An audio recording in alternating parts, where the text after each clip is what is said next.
Hi, I'm Dr. Kim Brown here, coming to you live. I've just had a 2-day conference interstate, and it was something that came up while we were travelling, firstly on the way to our conference, that I wanted to just help bring to your attention. And that's the quality of food that's given to you on an airline. Now, obviously when you're travelling a lot, there's limited choice with what you can have, but understanding what you're about to eat can be key. And you know, they give you these nice little muffin type scenarios on a breakfast option, but what I want to point out to you is, do you actually know what's in this? You know, it's not even as big as my hand, tiny little muffin. And if we look on the packaging, it tells us exactly what it is. Now, this is a serving size of 55 grams, so it's not very big, it's quite small. I've got small hands and it fits into the palm of my hand. So it's only a bite size, you know, a couple of bites and you'll be done. But what it does show on the back is per serving, if we read just the carbohydrates and sugars, which is the most important part, carbohydrates out of that 55 grams is 24.5 grams. So basically half of this particular item is carbohydrates. But the most important thing you should be looking at there is the sugar content. And it has 12.9 grams of sugar in this little bitty bite-sized pack. Now, if I was to convert that for you, there's 4 grams of sugar in a teaspoon. So let's just cut that to 12 grams of sugar to make maths far easier. And that means there's 3 teaspoons of sugar in this tiny little packet.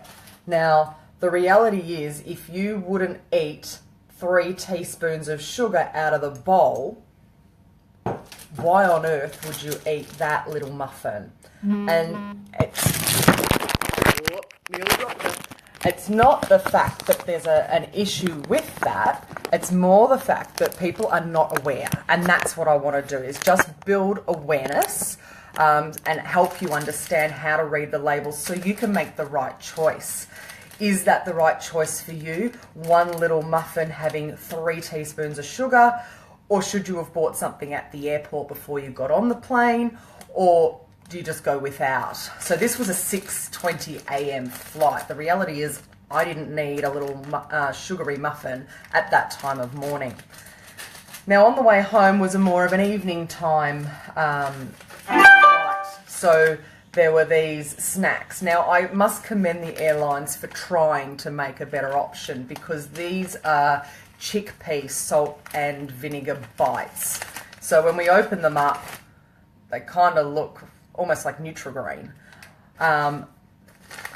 But the main ingredient is besan, in brackets chickpea. So, and then flour 50%, but the flour's been made by yellow pea flour, etc. Now, once you get past that, then there's salt, acidity, regulators, and that's calcium and ammonium carbonate. Now, if you don't even know what ammonium carbonate is, you shouldn't be eating these sort of things.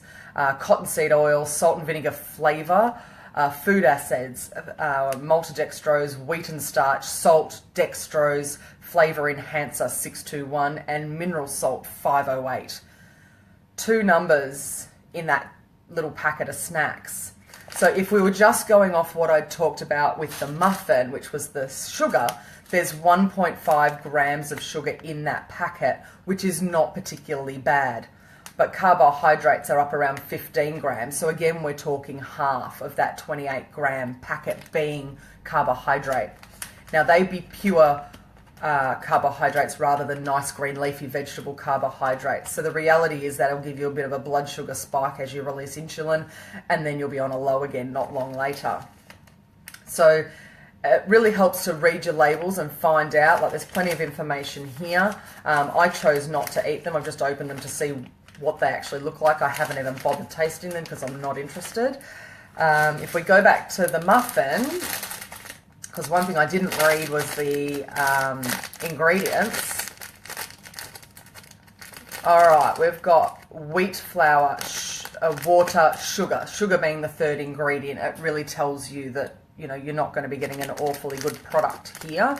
Canola oil being the next product. Now, I don't like canola oil. I'd much rather have olive oil, avocado oil, macadamia oil, that sort of stuff. And then we've got eggs. Now, straight after that, we've got raising agent 450 and 500. Then we've got milk powder, and the milk powder has a bracket saying whole milk and lactose. Then it's got lemon flavor. They haven't even used lemon, they've used lemon flavor, and that's got a number, E102. I'm a little bit scared that my lemon has an E102 in it. Then we've got poppy seeds, 0.5%.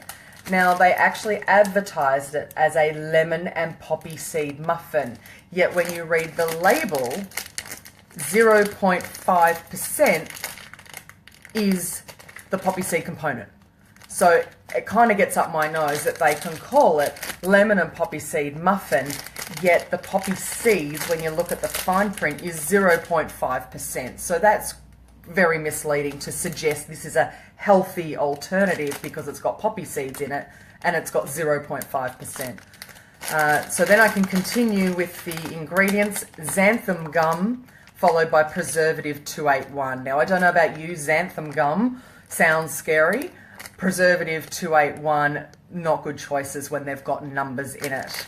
So then, of course, it gives you the big allergen statement. They need to do that because, you know, their machinery has come in contact with nuts, etc. So that's all fine.